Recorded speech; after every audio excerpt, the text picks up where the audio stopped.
10 dias de clamor e 365 dias de oração. O Espírito Santo e o tempo do fim.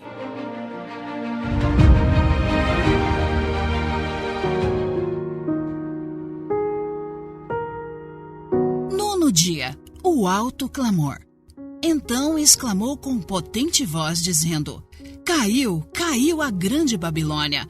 Ela se tornou morada de demônios, refúgio de toda espécie de espírito imundo e esconderijo de todo tipo de ave imunda e detestável, pois todas as nações beberam do vinho do furor da sua prostituição.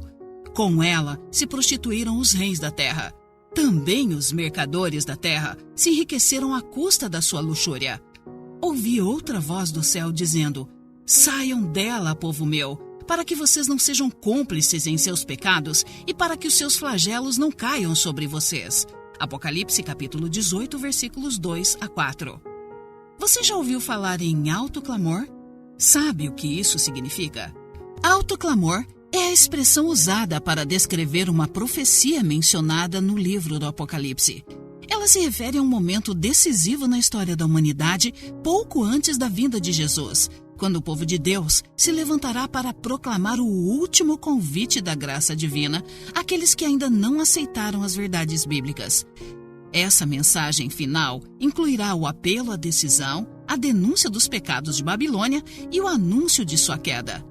Nesse tempo solene, o povo de Deus será revestido com o poder da chuva serôdia, um novo derramamento do Espírito Santo, semelhante ao que ocorreu no Pentecostes. Por meio dessa proclamação, realizada com a plenitude do Espírito Santo, muitos se converterão e pessoas sinceras de diferentes religiões se unirão ao povo remanescente. Palavra revelada. Filhos de Sião, alegrem-se e exultem no Senhor seu Deus, porque Ele lhes dará as chuvas em justa medida. Fará descer, como no passado, as primeiras e as últimas chuvas.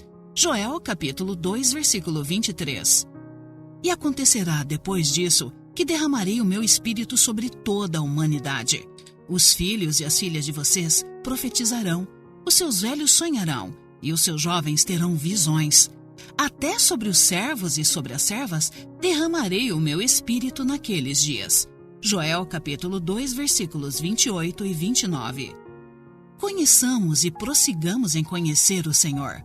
Como o amanhecer, a sua vinda é certa. Ele descerá sobre nós como chuva fora de época que rega a terra. Oséias capítulo 6, versículo 3. Testemunho inspirado. Enquanto a obra de salvação está se encerrando, tribulações virão sobre a terra e as nações ficarão iradas, embora contidas para não impedir a obra do terceiro anjo. Nesse tempo, a chuva serôdia, ou o refrigério pela presença do Senhor, virá para dar poder à grande voz do terceiro anjo e preparar os santos para estarem de pé no período em que as 7 últimas pragas serão derramadas. Primeiros Escritos, página 97. À medida que a terceira mensagem se avoluma e se torna alto clamor, e que a obra final é acompanhada de grande poder e glória, o fiel povo de Deus participa dessa glória. É a chuva serôdia que os vivifica e fortalece para passar pelo tempo de angústia. Seu rosto brilhará com a glória daquela luz que acompanha a mensagem do terceiro anjo. Testemunhos para a Igreja, volume 1, página 318. A descida do Espírito Santo sobre a Igreja é contemplada como se ela estivesse no futuro, mas é privilégio da Igreja tê-la agora. Busquem e orem por ela, creiam nela. Precisamos tê-la e o céu espera para nos concedê-la. Os cristãos devem pedir com fé a bênção prometida. Então ela virá. Evangelismo, página 485. O Espírito trabalha no coração da pessoa de acordo com seu desejo e consentimento, nele implantando natureza nova. Mas a classe representada pelas virgens imprudentes se contentou com uma obra superficial. Não conhecem a Deus, não estudam seu caráter, não tiveram comunhão com Ele.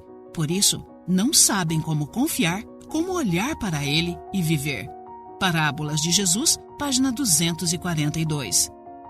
Ele anseia derramar sobre nós seu Santo Espírito em fartas medidas, e que aplainemos o caminho mediante a renúncia. Quando o próprio eu for entregue a Deus, nossos olhos serão abertos para ver as pedras de tropeço que nossa dessemelhança com Cristo tem posto no caminho dos outros. Maranata, 16 de abril.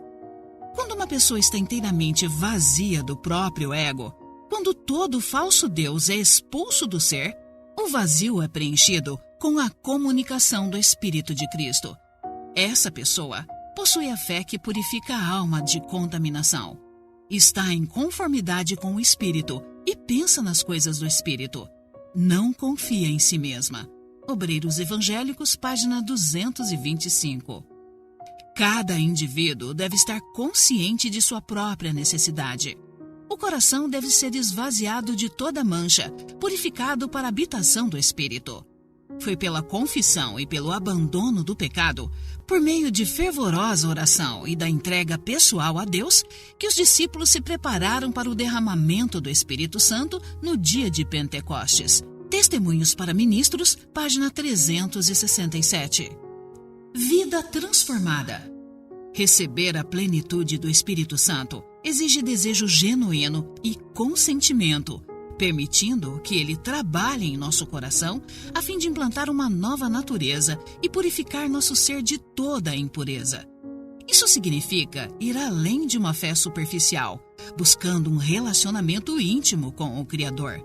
Com esse poder, somos impulsionados a compartilhar verdades eternas e mensagens de esperança com urgência e clareza sem precedentes. Você deseja ser um dos humildes instrumentos por meio dos quais o Senhor operará no tempo do fim? Consagre sua vida a Deus, pedindo diariamente o batismo do Espírito Santo. Motivos de oração. Para que a última mensagem alcance o mundo inteiro. Para que nada me impeça de receber o poder do Espírito Santo e proclamar o alto clamor. Momento de refletir. O que você pode fazer para se preparar para a chuva serôdia? Tempo de orar. Ore dizendo a Deus que você quer estar disponível para participar do alto clamor. Desafio missionário. Explique aos seus 5 amigos o que significam o alto clamor e a chuva serôdia. Ore com cada um deles, pedindo que sejam cheios do Espírito e participem da missão final. Convide-os para ir à igreja amanhã.